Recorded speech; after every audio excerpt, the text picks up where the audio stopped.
আল্লাহ পাক বলছেন ওয়া নাযালনা আলাইকাল কিতাব, হে নবী আমি তোমার প্রতি এমন কিতাব নাজিল করেছি তিবিয়ানান লিকুল্লি শাই, যে কিতাবটা প্রতিটা বিষয়কে ব্যাখ্যা করবে। ওয়া হুদা ওয়া রাহমাতান, এটা হেদায়েত এবং এটা রহমত। ওয়া বুশরা লিল মুসলিমিন, মুসলিমদের জন্য এটা বুশরা, সুসংবাদ। তো এত সুসংবাদে পরিপূর্ণ বইটাকে কেন পড়াচ্ছে তারা? কার প্রতি বিদ্বেষ? কেন কোরআনকে সহ্য করতে পারছে না? কারণ কোরআন ওদের সমকামিতার বিরুদ্ধে, কোরআন ওদের সুদের বিরুদ্ধে, কোরআন ওদের জুলুমের বিরুদ্ধে। কোরআন পৃথিবীর সমস্ত জুলুমের বিরুদ্ধে দাঁড়িয়ে যাবে। কোরআন পর্নোগ্রাফির বিরুদ্ধে, কোরআন এই জিনার বিরুদ্ধে, কোরআন ওদের সমস্ত নোংরামির বিরুদ্ধে। এই কারণেই কোরআনের সাথে এত শত্রুতা।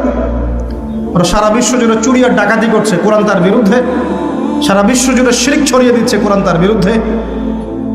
সারা বিশ্বরা মতবাদ ছড়িয়ে দিচ্ছে যে আল্লাহর পুত্র আছে ঈসা আলাইহিস সালাম, নাউযুবিল্লাহ।